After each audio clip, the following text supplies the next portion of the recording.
हेडगेवार और GTB hospital में जारी रही हड़ताल, इमरजेंसी चालू, ओपीडी रही बंद। डॉक्टरों का कहना, जब तक न्याय नहीं मिलता अनिश्चितकालीन हड़ताल रहेगी जारी।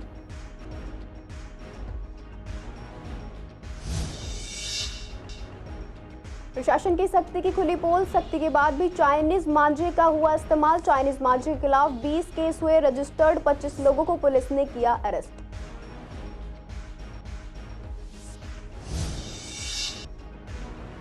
बारिश में गिरे पेड़ों को रास्ते से नहीं हटा रहा प्रशासन, जगह जगह पेड़ पड़े होने से फैल रही गंदगी। लोगों का कहना, प्रशासन नहीं दे रहा ध्यान।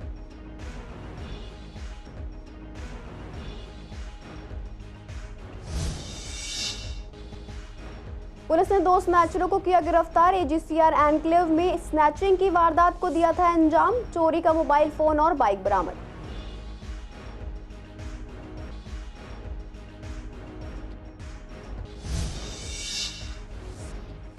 गोकलपुर टायर मार्केट में राहगीरों से हुई मारपीट, मामले में पुलिस ने मुकदमा किया दर्ज, आगे की जांच हुई शुरू।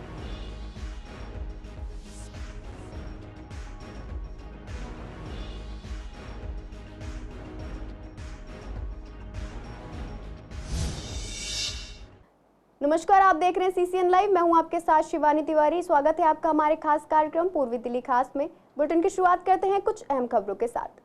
कोलकाता में महिला डॉक्टर के साथ दुष्कर्म और फिर हत्या से जुड़े मामले को लेकर देश भर के डॉक्टर्स हड़ताल पर हैं। इसका असर पूर्वी दिल्ली के सभी बड़े हॉस्पिटल में भी देखने को मिला। सीनियर रेजिडेंट डॉक्टर हो या फिर जूनियर डॉक्टर्स या नर्सिंग स्टाफ, सभी न्याय की इस मुहिम में शामिल हो गए।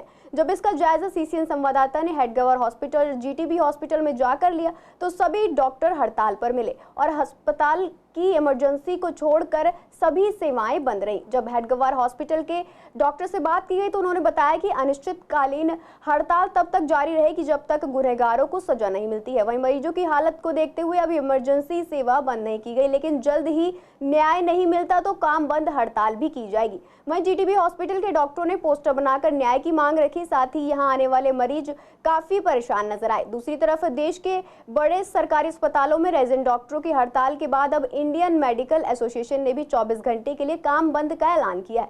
आईएमए की ओर से जारी एक बयान में कहा गया है कि हड़ताल के दौरान आपातकालीन सेवाएं छोड़कर सभी अस्पताल, अन्य चिकित्सा काम बंद किया गया है। वहीं ईस्ट दिल्ली आईएमए ब्रांच पर आज सभी डॉक्टरों ने मिलकर प्रोटेस्ट किया और सरकार से जल्द अपराधी को सजा देने की मांग रखी।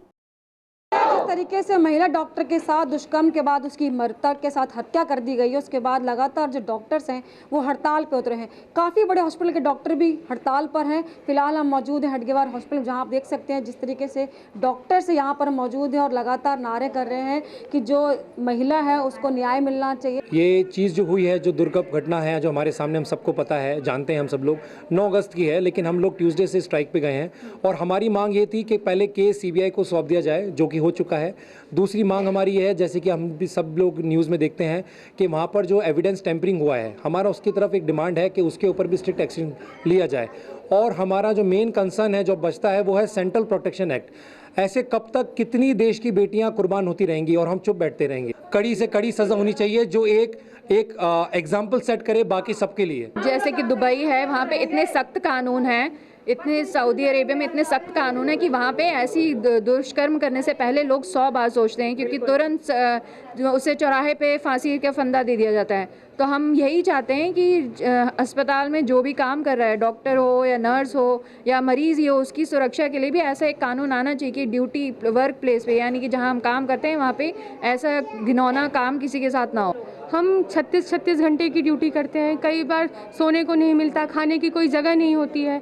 और अब अचानक से जब ये इतना बड़ी घटना हुई है, सबके मन में इतना ज़्यादा डर बैठ गया है कि हमने जो अभी तक इतनी सारी ड्यूटी की है, हमारे साथ कुछ भी हो सकता था। हम एक डिपार्टमेंट से दूसरे डिपार्टमेंट जब रेफरल देखने जाते हैं, रात को 2-3 बजे जब कॉरिडोर में कोई नहीं होता है, हम जा रहे होते हैं, तो तब भी हमारे साथ कुछ भी कर सकते हैं। सबसे बड़ी बात है कि जिस दिन ये इंसिडेंट हुआ उसके 48 घंटे तक कोई कार्रवाई नहीं हुई। वहीं के प्रिंसिपल ने बोल दिया है कि लड़की का सुसाइड हुआ है, किसी उनके माँ बाप को बता दिया कि सुसाइड हुआ है, 3 घंटे तक उनको उसकी बॉडी नहीं देखने को मिली। फिर 15 अगस्त की रात जब सारे डॉक्टर्स पीसफुली प्रोटेस्ट कर रहे थे, उनके पोडियम को तोड़ दिया गया, जिस जगह पे रेप हुआ था उस बिल्डिंग को जला दिया गया। तो कहीं ना कहीं एक बहुत बड़ा पॉलिटिकल इन्वॉल्वमेंट है इस चीज़ में। तो सरकार को देखना चाहिए ना, अब इतना हो रहा है तो कम से कम स्टेप लेना चाहिए, नहीं ले रही है बहुत गलत बात है। क्या सजा मिलनी चाहिए मुझे? सजा तो फांसी है, इससे तो नीचे नहीं मिलनी चाहिए, और जितने लोग शामिल थे सबको मिलनी चाहिए। जब हम ड्यूटी पर होते हैं, अस्पताल एक ऐसी जगह है जहाँ भीड़ भाड़ होता है, और उसके बावजूद भी अगर ड्यूटी पर अस्पताल में कोई फीमेल सेफ नहीं है,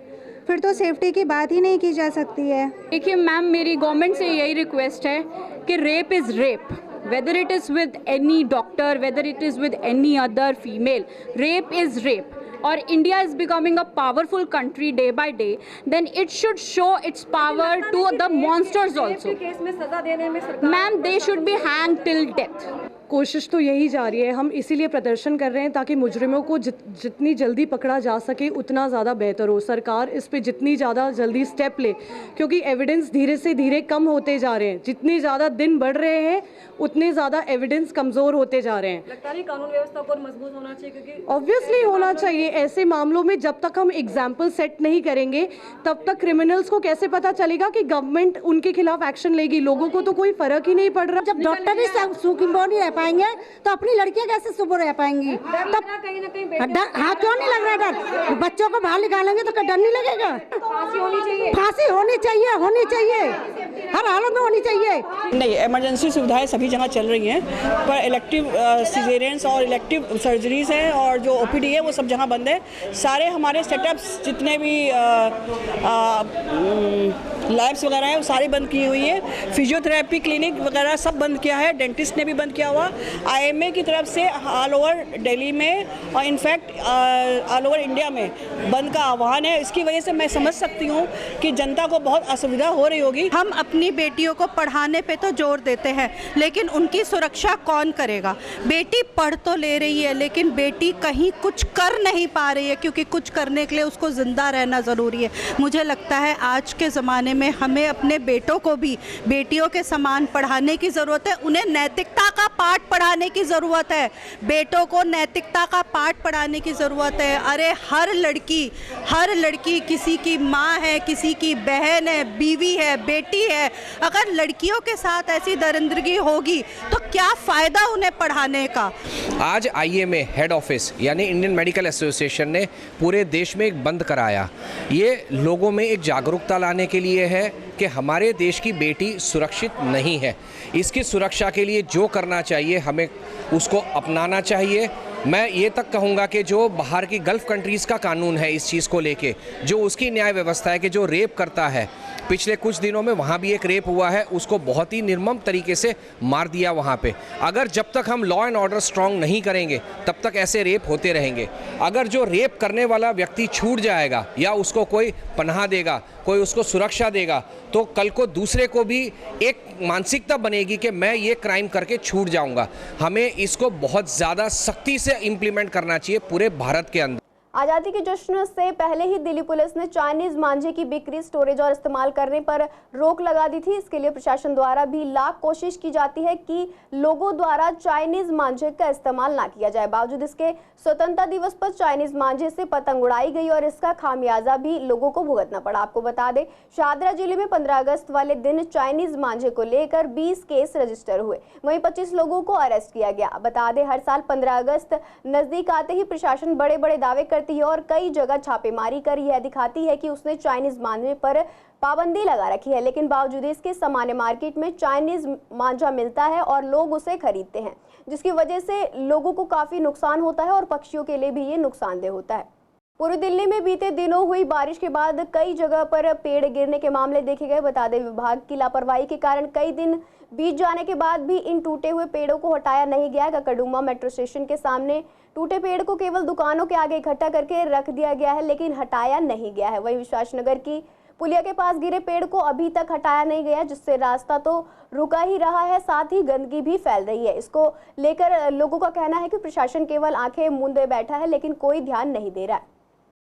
ये गिरा था जिस दिन बारिश आई थी उस दिन गिरा था। अच्छा, तो तब से कोई आया यहाँ पे पेड़ को हटाने काटने? एक आया था, अब कब आया मैंने देखा, वो हथौड़ा वो लेकर आया था, अब उससे कटा कि नहीं कटा अब ये नहीं बताया मैंने। अच्छा, यहाँ कितनी गंद पड़ा है, सोसाइटी के सामने पेड़ कटा हुआ, पेड़ टूटा हुआ पड़ा है, कोई उठाने वाला राजी नहीं है यहाँ से। कितने दिन हो गए इस पेड़ के? आज 5-6 रोज हो गए। अच्छा, कोई आया था देखने के लिए? नहीं, हमारे सामने तो कोई आया नहीं, वैसे आते जाते रहते हैं मगर कोई उठाने को राजी नहीं है। यहाँ मोड़ पे देखो और यहाँ पर सारा गंद फैला रखा है, आप ही देखिए यहाँ पर कितना है। साफ सफाई होती है नहीं? ऐसी होती है, कभी हो गई तो हो गई, नहीं तो कोई सफाई नहीं है। कूड़ा ही पड़ा रहता है। हाँ जी, हाँ जी। देखो जी, कूड़ा नहीं उठ रहा है। दूसरी बात तो ये है कि आपके सामने कितना गंद पड़ा हुआ है वहाँ पे। अब साफ सफाई नहीं होगी, बारिश का मौसम है, मलेरिया, मच्छर, डेंगू सब हो रहा है। पेड़ तो उठना चाहिए ना, जब गिर गया है तो अब तो इसका कोई लाभ ही नहीं है कहीं से कहीं तक भी।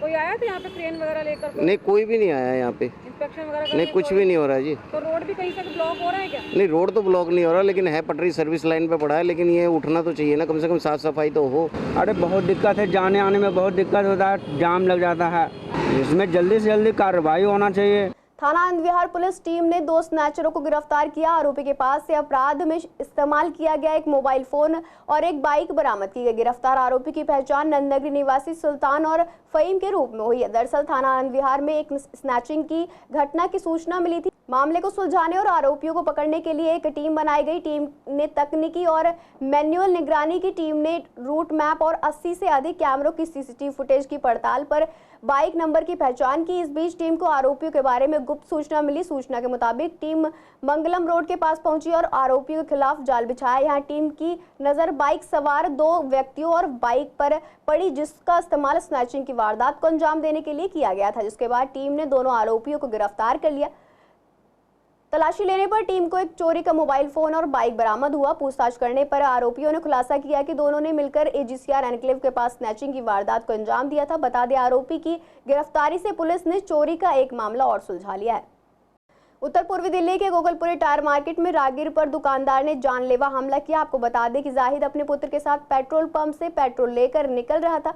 जब वह गोकुलपुर टायर मार्केट से निकला तो उसे एक दुकानदार ने रोका और दुकानदार ने उसे कुछ सामान लेने के लिए कहा तो उसने मना कर दिया, जिस पर दुकानदार आग बबूला हो गया और उसने राहगीर पिता पुत्र को जमकर पीटा और जाहिद के सिर पर लोहे के पाइप से हमला किया, जिसके बाद जाहिद खून से लथपथ हो गया। जब बेटे ने अपने पिता को बचाने की कोशिश की तो 10 से 15 युवकों ने उस पर भी हमला कर दिया। मामले में अब पुलिस ने मुकदमा दर्ज कर लिया और आगे की जांच शुरू कर दी है। मैं सर पेट्रोल डलवा के आ रहा था। पेट्रोल डलवा के जो मैं टायर मार्केट में की तरफ निकल रहा था, टायर मार्केट की तरफ से निकलते हुए एक लड़के ने मुझे रोका कि गाड़ी बॉडी डलवा लो। मैं बोला बॉडी कितने पैसे? कह रहे 5,000 रुपये लूँगा। मैंने 5,000 रुपये तो ज़्यादा है, कह रहा 2,000 रुपये दे देना, बॉडी डलवा लो। मैंने गाड़ी वहाँ लगा दी। लगाने के बाद में वो बोला हराम का माल समझ रखा क्या, 2,000 रुपये। मैंने भाई तुमने तो 2,000 रुपये कहे, हमने तो कुछ भी नहीं कहा। इतनी देर में उसने गिरबान पकड़ा और 20-25 लड़के बुला लिए। पीछे से उन्होंने मारपीट चालू कर दी। कोई पीछे से खींच रहा था, कोई सीधे, किसी ने मेरे पीछे में पाना मारा, मेरा सिर फट गया। सिर फटने के बाद में मैंने 100 नंबर कॉल करी। 100 नंबर कॉल करने के बाद में SHO साहब आए, PCR आई, मेरी MLC कटी। SHO साहब ने उन्हें तीनों जो 20 लड़के थे उनमें से तो सब भग गए थे।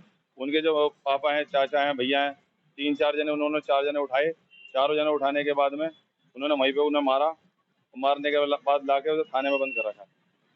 SHO साहब वहीं थे और SHO साहब ने आकर उन्हें मारा भी। और वो ये कह रहे थे क्या नाम है, तुमने क्या गर्दन में मचा रखा है, तुम्हारा हर आए दिन का 3 दिन का मैटर है, कभी कुछ हो जाता है, कभी कुछ हो जाता है, मार्केट में तुम क्या करोगे। उसमें से 4 जने उठा के लाए SHO साहब ने उन्हें पीटा भी। SHO साहब साथ में थे।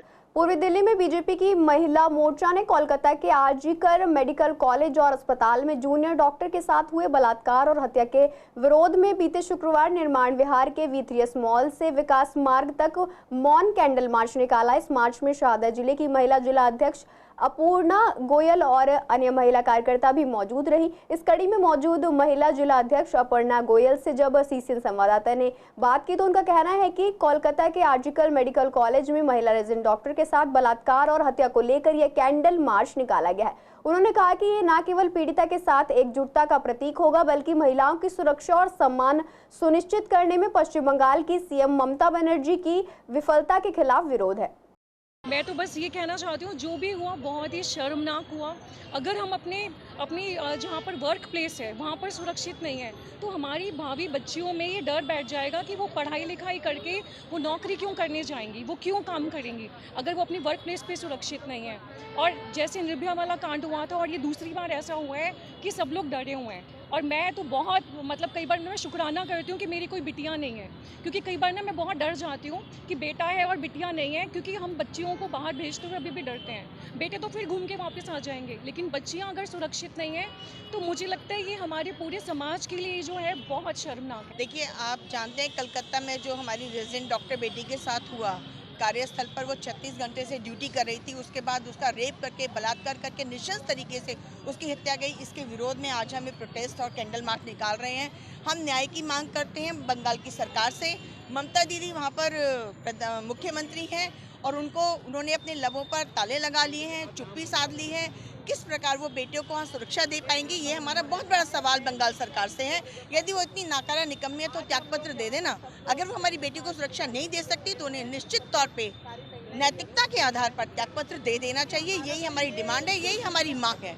आज गांधीनगर के DAV senior secondary school number 1 में तिरंगा यात्रा का आयोजन किया गया। इस यात्रा में राष्ट्रीय स्वसेवक संघ दिल्ली प्रांत विद्यार्थी कार्य प्रमुख सतीश शर्मा के साथ टीचर्स, छात्र, बीजेपी के सीनियर नेता डॉक्टर वीके मोंगा, स्थानीय निगम पार्षद प्रिया कंबोज शामिल रहे। ये यात्रा गांधीनगर, ज्ञान मोहल्ला, अजीत नगर, धर्मपुरा, नेहरू गली, महावीर चौक से होते हुए विद्यालय तक की गई। वहीं इस यात्रा की शुरुआत स्कूल के प्रिंसिपल के मुरली द्वारा झंडा दिखाकर किया गया। आपको बता दें कि इस तिरंगा यात्रा में विद्यालय के 250 छात्र शामिल रहे। इस यात्रा में देश की रक्षा कौन करेगा, हम करेंगे और भारत माता की जय के नारे भी लगाए। इस तिरंगा यात्रा में शामिल टीचर्स ने बताया कि जिस तरह देश के पीएम ने हर घर तिरंगा का नारा दिया है, उसी कड़ी को आगे बढ़ाते हुए स्कूली छात्रों द्वारा ये यात्रा निकाली गई। आगे कहा कि ये यात्रा बच्चों के मन में तिरंगे के प्रति सम्मान को कायम रखने के लिए किया गया है।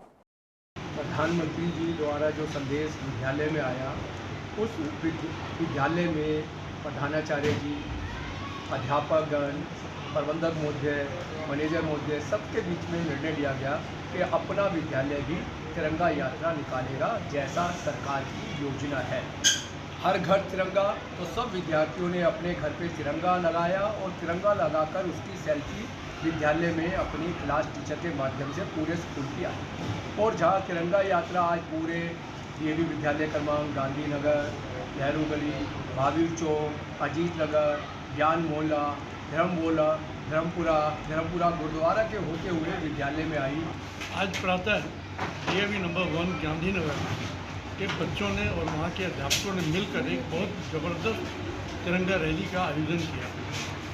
गांधीनगर के क्षेत्रों में से होती हुई स्कूल वापस आए और काफ़ी ज़्यादा संख्या में लोग थे, बच्चे थे, लोगों ने स्वागत किया।